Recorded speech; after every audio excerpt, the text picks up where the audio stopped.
All right, so our first music theory lesson for the second level is on seventh chords. So we learned before that when we make major, minor chords, and diminished chords, we're building a chord from a root, a third, and fifth from each scale degree in our major scale. And remember that our 1, 4, and 5 chords are minor, or major rather, and our 2, 3, and 6 are minor. And remember we said that our seventh chords are diminished, but not to worry about them yet. That's fine. Still, don't worry about them. So now what we're going to do is we're going to add the seventh degree on top of each one of those triads. So for your major chord, it's going to be a 1, a 3, a 5, and a 7. So in the key of C, for example, you're going to build it. It's going to have a C, E, a G, and a B.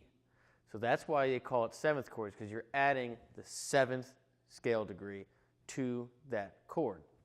So that would be a major seventh chord. Now a major seventh chord is a real floaty, kind of playful sound. You know, jazzy, certainly not, nice and clean like a major chord. There's something else going on. And that's the purpose of seventh chords. You're adding more color to your chords. You're adding more color.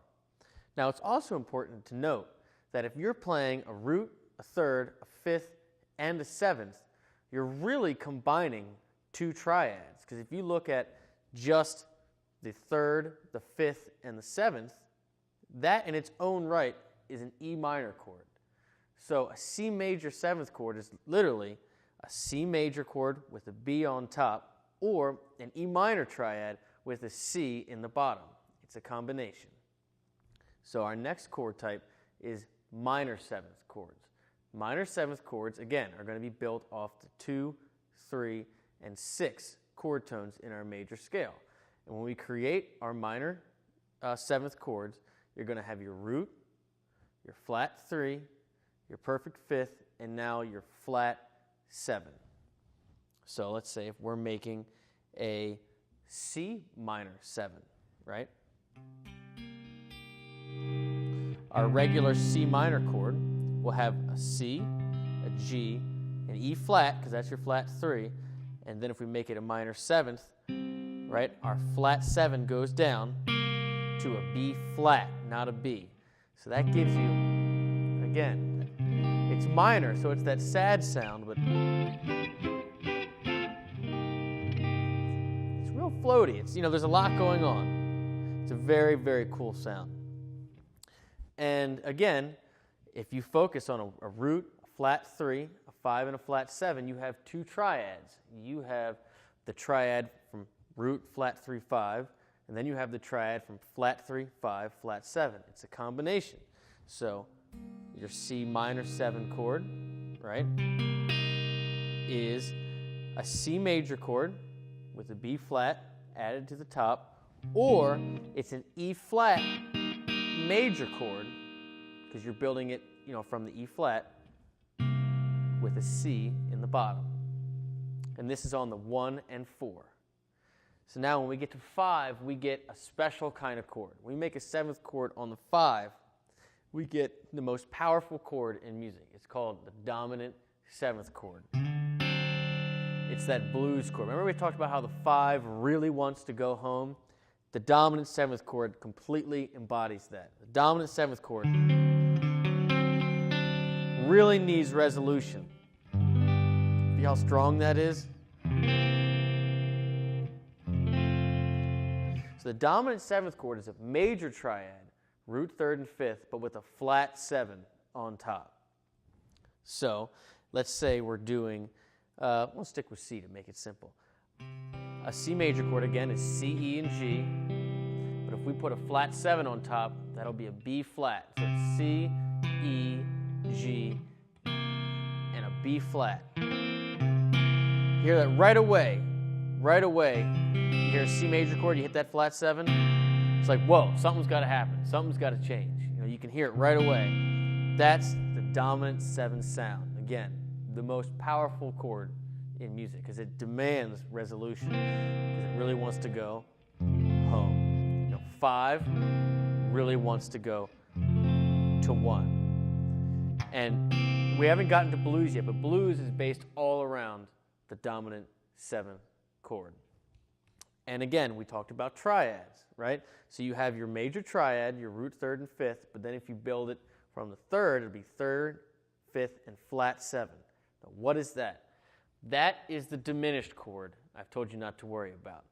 Diminished chords don't really work well on their own.